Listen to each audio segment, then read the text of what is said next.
So among welcome to my YouTube channel. आपका स्वागत है स्टडी डेवलपर पर। तो आज हम जानेंगे एग्रोनॉमी के मृदा विज्ञान टॉपिक के बारे में।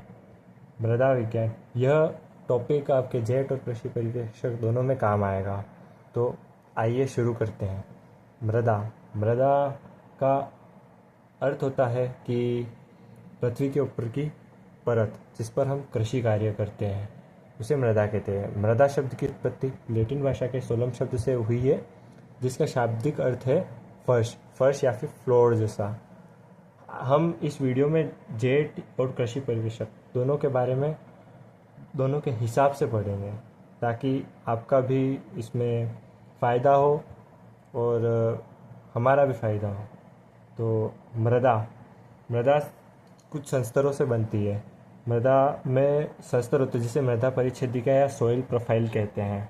मृदा संस्तर A+B संस्तर से जो मृदा बनती है ना, उसे सोलम कहते हैं। इन मृदा संस्तर के बारे में हम आगे पढ़ेंगे। इसके बारे में हम अलग से चर्चा करेंगे। सत्य मृदा A और B संस्तर दोनों मिलाकर सत्य मृदा बनाते हैं, जिस पर हम कृषि कार्य करते हैं। सत्य मृदा का अर्थ होता है जिस पर हम कृषि कार्य करते हैं। सबसे इम्पोर्टेंट बात, अंतर्राष्ट्रीय मृदा वर्ष कब मनाया जाता है? सन 2015 में मनाया जाता है। और अंतर्राष्ट्रीय मृदा दिवस 5 दिसंबर को मनाया जाता है। और चलिए कुछ इम्पोर्टेंट लाइनों के बारे में बात करते हैं। यह आपको याद करना है, यह परीक्षा में पूछा जाता है। मृदा पोषक तत्वों की धानी है या स्रोत है, यह विटनी नामक वैज्ञानिक ने कहा था। मृदा भूमि का ढीला व बुरबुरा भाग है, इसे हिलगार्ड नामक वैज्ञानिक ने कहा था। मृदा एक प्राकृतिक पिंड या फिर निकाय है, इसे वीवी डोकेचु ने कहा था। वीवी डोकेचु को मृदा विज्ञान का जनक भी कहा जाता है। मृदा एक डायनामिक या गतिशील पिंड है, इसे बचनर एवं ब्रेडी ने कहा था। बचनर एवं ब्रेडी ने यह कहा था, मृदा एक डायनामिक व गतिशील पिंड है। जलवायु व जीवों की क्रिया पैतृक पदार्थ पर हुई है, उसे जेनी ने कहा था। जेनी ने एक मृदा विज्ञान का समीकरण भी दिया था, जिसे S बराबर F Cl P O R P या T। Cl का अर्थ होता है जलवायु, S का अर्थ होता है मृदा, F का मतलब होता है कार्य, B या फिर O। हम कभी कभी परीक्षा में O भी पूछ लेते हैं या B भी पूछ लेते हैं, तो उसका अर्थ होता है जीवमंडल। R का मतलब होता है स्थलाकृति, P का मतलब होता है पैतृक पदार्थ, T का मतलब होता है समय। तो अब आगे बढ़ते हैं।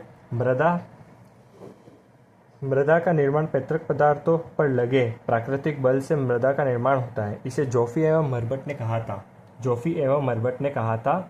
मृदा का निर्माण पैतृक पदार्थों पर लगे प्राकृतिक बल से होता है।